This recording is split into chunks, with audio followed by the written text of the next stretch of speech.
Students, आज हम पढ़ेंगे comparison of photosynthesis and respiration के बारे में। कंपैरिजन कहते हैं मुकाबले को, और फोटोसिंथेसिस और रेस्पिरेशन जो है ये दो प्रोसेसेस हैं, यानी कि ये दो क्या हैं, ये दो अमल हैं जो कि कहाँ पे होते हैं, जो कि जानदारों में होते हैं। यानी कि जानदार कौन है? प्लांट्स, पौधे, इंसान, ह्यूमंस, और जितने भी हमें जानवर नज़र आते हैं, एनिमल्स नज़र आते हैं, ये सब लिविंग ऑर्गेनिज्म हैं और इनके अंदर फोटोसिंथेसिस और रेस्पिरेशन का प्रोसेस होता है। सबसे पहले हम बात करते हैं फोटोसिंथेसिस के प्रोसेस की। ये वो प्रोसेस है या वो अमल है जिसके ज़रिए से पौधे अपनी खुराक तैयार करते हैं, यानी कि अपनी फूड बनाते हैं। अब अगर हम बात करें रेस्पिरेशन की, तो रेस्पिरेशन वो अमल है जिसके ज़रिए से एनर्जी प्रोड्यूस होती है, यानी कि ताकत, जो कि हमें किसी भी काम करने के लिए एनर्जी की ज़रूरत होती है, ताकत की ज़रूरत होती है, वो हमें किस तरह से आती है, या वो आती है रेस्पिरेशन के प्रोसेस के ज़रिए। अब यहाँ पे जो है दोनों प्रोसेसेस दिखाए गए हैं। फोटोसिंथेसिस के प्रोसेस में क्या होता है, सूरज की रोशनी पड़ती है पौधों पे। अब फोटोसिंथेसिस का जो प्रोसेस है ये सिर्फ पौधों में होता है, और रेस्पिरेशन का जो प्रोसेस है वो पौधों में भी होता है, जानवरों में भी होता है, और इंसानों में भी होता है। इसलिए फोटोसिंथेसिस का जो प्रोसेस है उसमें हमने पौधे की तस्वीर लगाई है। अब पौधों के ऊपर जब सूरज की रोशनी पड़ती है तो क्या होता है, फोटोसिंथेसिस का अमल शुरू होता है। और जो सूरज की रोशनी, यानी कि जो सनलाइट है, जिसे हम कहते हैं कि सनलाइट से हमें क्या चीज़ मिलती है, सोलर एनर्जी मिलती है। तो वो सोलर एनर्जी फोटोसिंथेसिस के प्रोसेस के दौरान स्टोर हो जाती है, यानी कि जमा हो जाती है पौधों में। और किस तरह से जमा होती है कि पौधे इस अमल के ज़रिए अपनी खुराक तैयार करते हैं। अब सूरज की रोशनी क्योंकि दिन के वक्त पड़ती है, तो फोटोसिंथेसिस का प्रोसेस जो है वो किस टाइम होता है, वो होता है दिन के वक्त। लेकिन अगर हम रेस्पिरेशन के प्रोसेस की बात करें, तो रेस्पिरेशन के प्रोसेस के लिए रोशनी की, यानी कि लाइट की ज़रूरत नहीं होती। अब लाइट की ज़रूरत नहीं होती, और यहाँ पे आप देख सकते हैं कि यहाँ पे एनर्जी इस्तेमाल हुई है, यानी कि सूरज की जो रोशनी थी उसको पौधों ने इस्तेमाल किया है। लेकिन अगर हम रेस्पिरेशन के प्रोसेस की बात करें, तो इस अमल में एनर्जी बन रही होती है, यानी कि एनर्जी प्रोड्यूस होती है, या फिर हम कहते हैं कि एनर्जी रिलीज़ होती है। अब एनर्जी किस तरह से रिलीज़ होती है, अगर हम इसकी बात करें तो खुराक जो है पौधों में, अगर हम उसकी बात करें तो पौधों में खुराक तैयार होती है ग्लूकोज की फॉर्म में। यहाँ पे आप देख सकते हैं कि पौधे जो हैं अपनी खुराक तैयार कर रहे हैं। अब ये जो ग्लूकोज है ये पौधों की खुराक है, इसलिए हम यहाँ पे पहले थोड़ा सा उसके बारे में पढ़ लेते हैं कि हवा में कार्बन डाइऑक्साइड गैस मौजूद होती है, और पौधे क्या करते हैं, मट्टी से मॉइस्चर, यानी कि नमी को लेते हैं। किस तरह से लेते हैं, क्योंकि उनकी जड़ें जो हैं वो उस पानी को जज़ब करती हैं, और ये पानी, वाटर और कार्बन डाइऑक्साइड सूरज की रोशनी की मौजूदगी में मिलते हैं और क्या बनाते हैं, शुगर बनाते हैं। शुगर क्या है, ग्लूकोज है, और ये पौधे की खुराक है।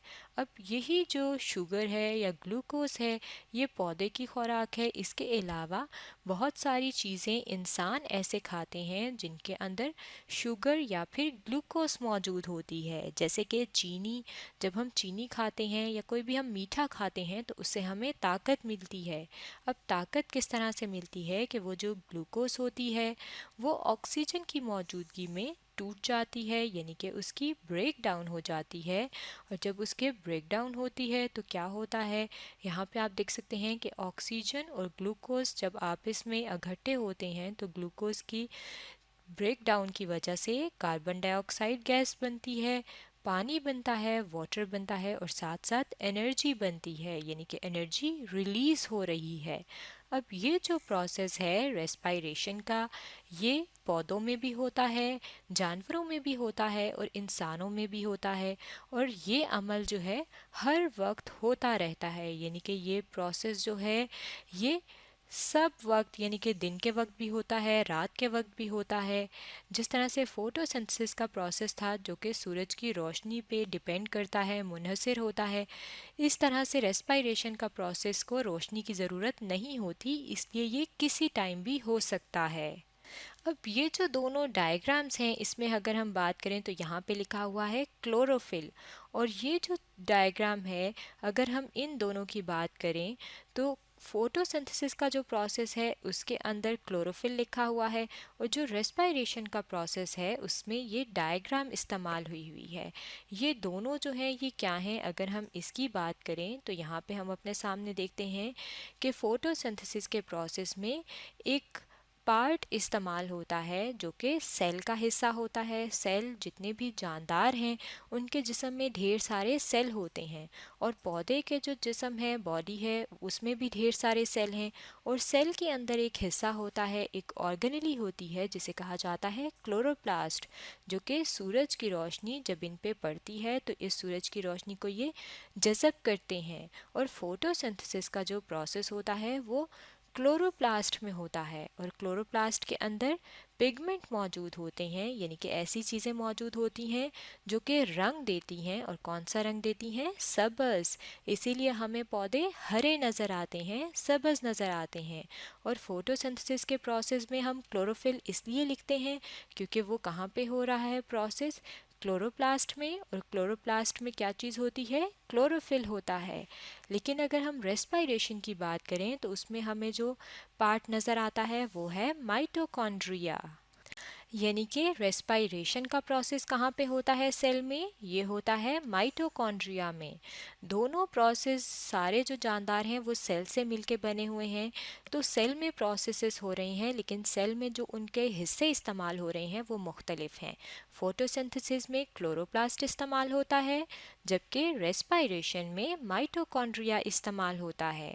इसके अलावा अगर हम देखें तो यहाँ पे हम देख सकते हैं कि ये जो फोटोसिंथेसिस का प्रोसेस है इसकी में सूरज की रोशनी के अलावा दो और चीज़ें कौन सी चाहिए होती हैं? कार्बन डाइऑक्साइड, CO2 कहते हैं कार्बन डाइऑक्साइड को।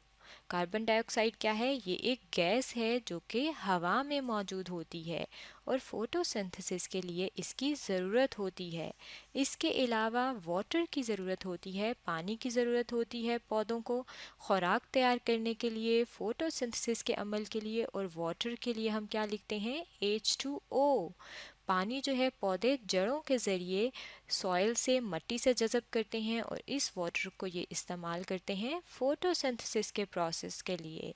लेकिन रेस्पायरेशन का प्रोसेस जो है उसमें क्या होता है कि जो खुराक तैयार हो जाती है जो कि ग्लूकोज की फॉर्म में होती है, अगर हम उसकी बात करें तो जब वो जो ग्लूकोज है उसकी ऑक्सीजन O2 जो है ऑक्सीजन को शो कर रहा है, ऑक्सीजन की मौजूदगी में इस फूड की ब्रेकडाउन होती है, यानी कि जब ये टूटता है तो क्या चीज़ बनती है? कार्बन डाइऑक्साइड प्रोड्यूस होती है। यानी कि रेस्पायरेशन के प्रोसेस में कार्बन डाइऑक्साइड बनती है और फोटोसिंथेसिस के प्रोसेस में कार्बन डाइऑक्साइड इस्तेमाल होती है। इसी तरह से रेस्पायरेशन का जब प्रोसेस हो जाता है माइटोकॉन्ड्रिया में तो आप देख सकते हैं कि वाटर जो है वो प्रोड्यूस होता है। लेकिन फोटोसिंथेसिस में क्या था? फोटोसिंथेसिस में वाटर इस्तेमाल हो रहा था, यूज़ हो रहा था। और और ये जो दोनों प्रोसेस हैं अगर हम इसकी बात करें तो इन दोनों में क्या होता है? एनर्जी जो है हिस्सा लेती है, और किस तरह से हिस्सा लेती है कि ये जो फोटोसिंथेसिस का प्रोसेस है इसमें सूरज की रोशनी से एनर्जी ली जाती है, और जो रेस्पायरेशन का प्रोसेस है उसमें क्या होता है? उसमें फूड से यानी कि खुराक से एनर्जी हासिल की जाती है। यानी कि जो एनर्जी हासिल करने का सोर्स है यानी कि जो ज़रिया है इन दोनों में वो मुख्तलिफ है, यानी कि डिफरेंट है। फोटोसिंथेसिस में वो सूरज है, सन है, और रेस्पायरेशन के प्रोसेस में वो खुराक है, फूड है। अब हमने देखा है कि ये जो दोनों प्रोसेस हैं फोटोसिंथेसिस और रेस्पायरेशन ये जानदार के अंदर होते हैं। फोटोसिंथेसिस पौधों में और रेस्पायरेशन पौधों, जानवरों और इंसानों तीनों में। और ये दोनों जो हैं होते जानदार के अंदर हैं, लिविंग ऑर्गेनिजम्स के अंदर हैं, लेकिन ये एक दूसरे से मुख्तलिफ हैं। तो स्टूडेंट्स, आज हमने पढ़ा है comparison of photosynthesis and respiration के बारे में।